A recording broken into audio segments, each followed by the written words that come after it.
Hello, Internet friend. Today on Value Side, President Trump's fundamental flaw as a global salesman. Well, this week President Trump will attempt to sell the world on his 28-point peace plan for the Ukraine conflict. But first he must overcome a fundamental flaw in his approach. Now, the reach and scope of Donald Trump's second presidency is like nothing we've ever seen. The sheer number of initiatives undertaken by this leader is breathtaking. Of course, much of this can be attributed to the times we live in. His approach to foreign relations has been mainly colored by the ongoing conflicts in Ukraine and Gaza, both of which began before he entered office for the second time. However, he has expanded the country's reach by initiating the bombing of Iran and positioning of an armada off the coast of Venezuela. Now, in economics, Trump instituted the most significant tariffs in a generation, ones destined to have a profound effect on the nation's economy. He has deported more aliens than we've seen in quite some time, creating the Department of Government Efficiency and promoting government-supported investments in high-tech industries. The list of his initiatives is vast, and all done in less than a year. But perhaps his most compelling position has been the way in which he has transformed America's mission in the world, what I've called his value proposition.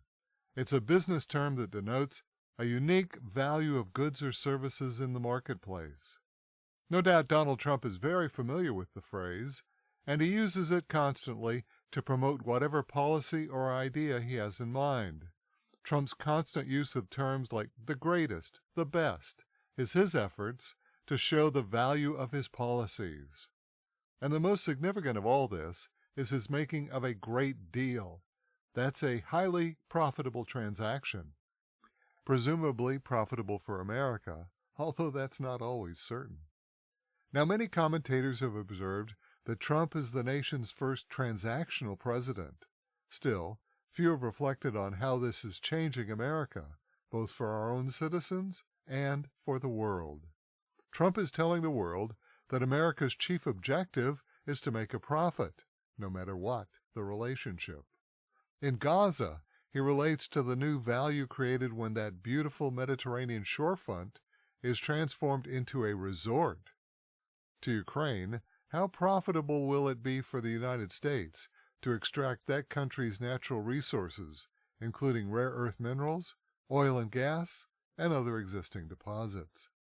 For Europe, he promotes shipping liquid natural gas, LNG, from U.S. ports rather than accepting cheaper pipeline gas from Europe and Asia. If there's money to be made, President Trump is all for it.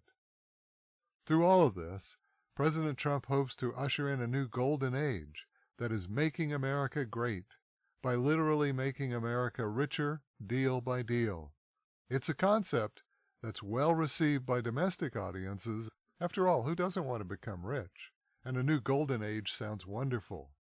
But here's the issue.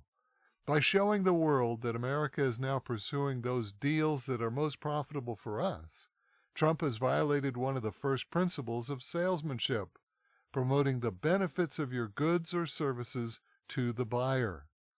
Would you want to purchase something from a store that bragged about how much money they're going to make off you? Buy my widget, and I'll get rich, says Trump. Hardly enticing. Yet this is just the sort of transaction that we've seen play out in the soybean negotiations with China. Trump's value proposition to the Chinese: purchase American soy and we'll profit on the sale and get rich. The Chinese response? No thanks. We'll go to South America and buy from Brazil and Argentina instead. Now, the Palestinians may look at the new Trump-Gaza resort and realize that the price of this new American playground is that they'll lose their homeland. Or the Germans will find that they need to shut down much of their industrial base because of expensive American LNG. Now, in a couple of days, America will celebrate Thanksgiving, a time when the nation comes together to thank our Creator for the manifold blessings we enjoy.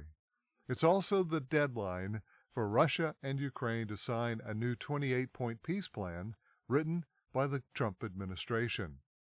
While the proposed agreement does outline a cessation of hostilities, buried under item 27 is this surprising provision, quote, "This agreement will be legally binding. Its implementation will be monitored and guaranteed by the Peace Council, headed by Donald J. Trump. Sanctions will be imposed for violations." Really? Perhaps the president is looking forward to the day when he must leave the White House and positioning himself for his next gig. In any event, it's hard to see this other than Trump's attempt to benefit from peace in Ukraine. This effort by President Trump to make America come out on top in every transaction may seem entirely laudable, but there comes a point when the other side of those transactions begins to doubt whether there's any benefit for them. As any good salesman knows, buyers will walk away from any deal that offers little or nothing. Advertise to the world, as the president is doing, that we're going to make a giant profit, and global buyers may think that what we're selling is too expensive. In today's multipolar world, President Trump continues to violate the first rule of salesmanship: show the buyer some benefit, if indeed there is one. And that's today's Value Side. For all of our articles, references, and podcasts, visit valueside.com. I'm David Vervell. ValueSide is independently written and researched. The views expressed are strictly my own.